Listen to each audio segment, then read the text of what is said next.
Trotinetët elektrik do të mund të drejtojnë vetëm personat mbi moshën 18 vjeçare.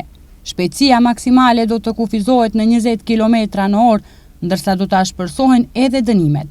Përveç gjobës, do të parashihet dhe konfiskimi përkohshëm i trotinetit për një periudhë prej 30 ditëve. Këto janë ndryshimet e reja në ligjin për sigurinë në komunikacion të propozuara nga shumica parlamentare, të cilat Kuvendi i ka vendosur në rendite në seancën plenare. Propozuesi i ndryshimeve VMRO-DPMNE potencoi se këto ndryshime po propozohen pasi analizat kanë treguar se gjatë 2 viteve e gjysmë në aksidente trafiku kanë qenë të përfshirë rreth 2000 persona. Prej tyre 46 kanë humbur jetën, ndërsa 556 kanë pësuar lëndime të rënda.